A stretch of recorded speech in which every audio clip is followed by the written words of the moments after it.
स्वागत है। आज हम एक बहुत ही दिलचस्प श्रोत्रिय बात करने वाले हैं। बरसाना और गोकुल का दिव्य संबंध, इस पाठ का अध्याय 6। और हमारा मकसद है उस अनोखे, उस गहरे रिश्ते को समझना जो बरसाना और गोकुल के बीच बना, एक बहुत ही असाधारण घटना के बाद। जी, वो क्षण जब श्री राधा रानी ने पहली बार अपनी आंखें खोली। हाँ, बिल्कुल। और हम देखेंगे कि ये सिर्फ एक परिवार का चमत्कार नहीं था। नहीं, ये तो कहीं ज्यादा बड़ा था। इसने दो पूरे समुदायों को, मतलब दो गांवों को आध्यात्मिक रूप से जैसे एक कर दिया, एक सूत्र में पिरो दिया। तो चलिए इस दिव्य कथा के ताने बाने को खोलते हैं, समझते हैं कि ये सब हुआ कैसे। हाँ, ये समझना वाकई जरूरी है कि कैसे बस एक पल, एक दिव्य घटना न सिर्फ एक परिवार बल्कि पूरे समुदाय और फिर दो समुदायों के बीच के रिश्तों को हमेशा के लिए बदल सकती है। सही। ये उस आध्यात्मिक पुल के बनने की कहानी है जो पहले उस रूप में तो नहीं था। तो कहानी शुरू होती है ठीक उस जादुई पल के बाद। जी। पाठ कहता है कि शिशु कृष्ण जी। वृषभावन महाराज के महल में राधा जी के पालने के पास प्रकट होते हैं, दर्शन देते हैं और फिर अचानक अंतर्ध्यान हो जाते हैं। बिल्कुल। और फिर एक गहरा सन्नाटा छा जाता है। हाँ, लेकिन हवा में जैसे वो ऊर्जा महसूस हो रही है, उस दिव्य मिलाप की। जी हाँ, वो दिव्य स्पंदन। और फिर वो लम्हा आता है जिसका सबको इंतजार था। श्री राधा रानी अपनी आंखें खोलती हैं। हाँ, जरा सोचिए उनके माता पिता वृषभानु और कीर्ति देवी की हालत, महीनों की चिंता, प्रार्थनाएं, और अब उनकी बेटी ने आंखें खोल दी हैं। पाठ कहता है कि वो सिर्फ खुश नहीं हुए बल्कि अपार शांति से भर गए। हाँ, ये अपार शांति शब्द बहुत महत्वपूर्ण है, जैसे कोई बोझ उतर गया हो। बिल्कुल। पर ये बोझ शायद सिर्फ चिंता का नहीं था, है ना? शायद उस दिव्य रहस्य को संभालने का भी हो सकता है। और कहते हैं उनकी पहली नजर कृष्ण पर पड़ी थी। हाँ, और अब उनकी आंखों में एक ऐसी कोमलता, एक ऐसा गहरा प्रेम झलकता है जो पहले नहीं था। यहाँ जो बात गौर करने वाली है और जिस पर पाठ आप देखिए खास जोर देता है, वो सिर्फ आंखें खोलना नहीं बल्कि उनकी दृष्टि की प्रकृति है। अच्छा, प्रकृति मतलब उसे महज देखना नहीं कहा गया। पाठ उसे दिव्य दृष्टि और शांत करुणा से भरी हुई बताता है। दिव्य दृष्टि, शांत करुणा। जी, ऐसा लगता है मानो उनकी आंखों से सिर्फ रोशनी नहीं बल्कि आशीर्वाद बरस रहा हो। ये सिर्फ एक शारीरिक क्रिया नहीं थी, समझ गया, बल्कि एक आध्यात्मिक अभिव्यक्ति थी। उनके माता पिता ने ये फर्क महसूस किया। जरूर किया होगा। उनके लिए ये बस बेटी का आंखें खोलना नहीं था, ये इस बात की पुष्टि थी कि उनका घर, उनका महल अब दिव्यता का निवास बन गया है। वाह, एक पवित्र स्थल जहां स्वयं दिव्यता ने अपनी उपस्थिति दर्ज करा दी है। ये एहसास तो बहुत गहरा रहा होगा कि आपका घर अब सिर्फ घर नहीं, एक मंदिर है। बिल्कुल। और फिर बरसाना में ये खबर, पाठ कहता है, जंगल की आग की तरह फैली। हाँ, राधा ने आंखें खोल दी, राधा रानी ने आंखें खोल दी। गांव वाले जिन्होंने सुबह से ही एक अजीब सी, अवर्णनीय सी खुशी महसूस की थी। जी, एक आनंद की लहर। हाँ, वो अब समझ जाते हैं कि उसका स्रोत क्या है, कि वो आनंद कहाँ से आ रहा था। वो सब महल की ओर दौड़ पड़ते हैं। जरा उस दृश्य की कल्पना कीजिए। पूरा गांव उमड़ पड़ा होगा उत्सुकता से, भक्ति भाव से। और जब वे वहां पहुंचकर राधा जी की उन खुली आंखों को देखते हैं जिनमें वो शांत करुणा, वो अलौकिक प्रेम है, तो वो अभिभूत हो जाते हैं। पाठ में बड़ा सुंदर वर्णन है।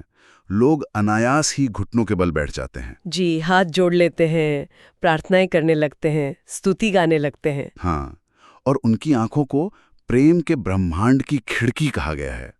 ये उपमा कितनी गहरी है। बहुत गहरी, जैसे उन आंखों में झांकने से ही देखने वाले के हृदय पवित्र हो जाते हैं, उन्हें प्रेम के विशाल सागर की एक झलक मिल जाती है। हाँ, और ये प्रतिक्रिया बहुत महत्वपूर्ण है। ये दिखाती है कि गांव वाले इसे सिर्फ एक बच्ची की आंखें खोलने का चमत्कार नहीं मान रहे थे। नहीं, उससे कहीं ज्यादा। जी, वे इसे दिव्यता के साथ एक सीधा, एक व्यक्तिगत जुड़ाव महसूस कर रहे थे। राधा की दृष्टि उनके लिए बस एक शारीरिक घटना नहीं थी, बल्कि आध्यात्मिक ऊर्जा और आशीर्वाद का स्रोत बन गई थी। उनका वो घुटनों पर झुक जाना, प्रार्थना करना, ये दिखाता है कि उन्होंने तुरंत राधा में देवी के स्वरूप को पहचान लिया था। सही कहा, ये केवल कौतुक नहीं था, ये एक गहरी श्रद्धा थी। गहरी श्रद्धा। और यहां से कहानी एक नया मोड़ लेती है।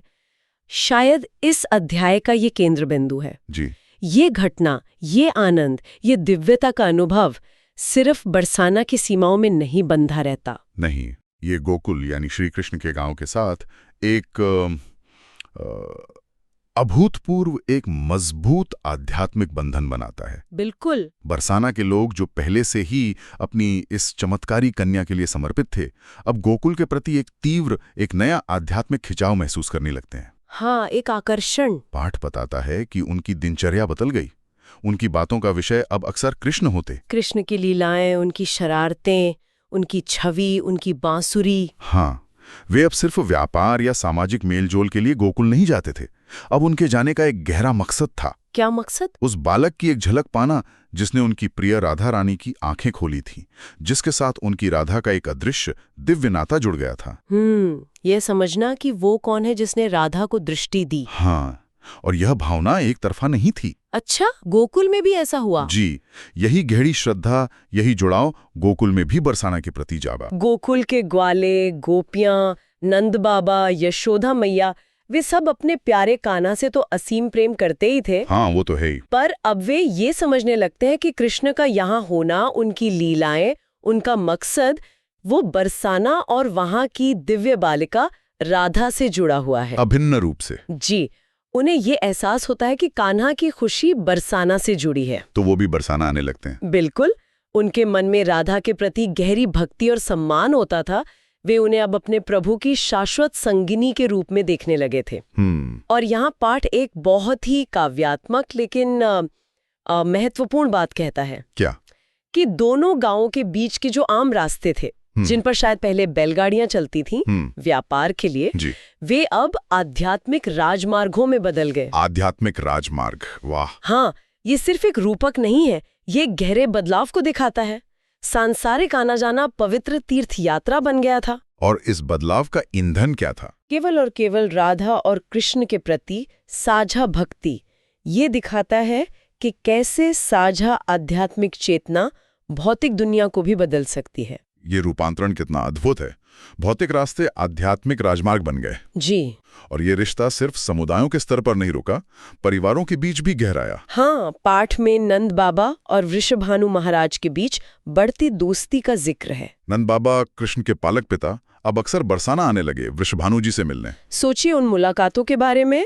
हाँ, दो पिता, दोनों ही कितने भाग्यशाली जिन्हें स्वयं दिव्यता को अपनी संतान के रूप में पालने का मौका मिला। बिल्कुल, वे घंटों साथ बैठते होंगे। पाठ कहता है वे अपने बच्चों की बातें करते। नंद बाबा शायद हंसते हुए बताते होंगे कि कैसे कान्हा ने आज फिर माखन चुराया। हाँ, या कैसे अपनी मोहक मुस्कान से किसी गोपी का गुस्सा शांत कर दिया। और वहीं वृषभानु जी गर्व और वात्सल्य से भरकर राधा की मधुरता, उनकी शांत प्रकृति के बारे में बताते होंगे। और उस क्षण के बारे में भी जरूर बताते होंगे जब उन्होंने पहली बार कृष्ण को देखकर आंखें खोली थी। हाँ, ये उस विशाल दिव्य कहानी में एक बहुत ही मानवीय, दिल को छू लेने वाला पहलू है। निश्चित रूप से ये पारिवारिक मित्रता उस गहरे ब्रह्मांडीय बंधन का एक मानवीय प्रतिबिंब थी जो राधा और कृष्ण के बीच था।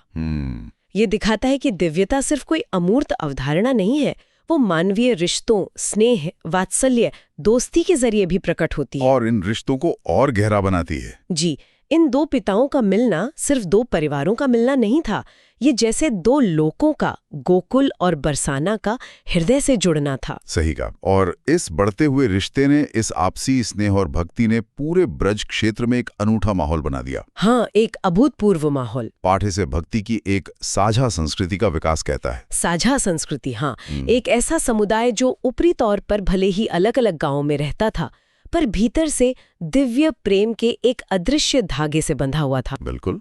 हाँ, और पाठ एकता की एक बहुत ही सजीव तस्वीर पेश करता है। जरा सोचिए, बरसाना और गोकुल के बच्चे अब अक्सर साथ खेलने लगे हैं।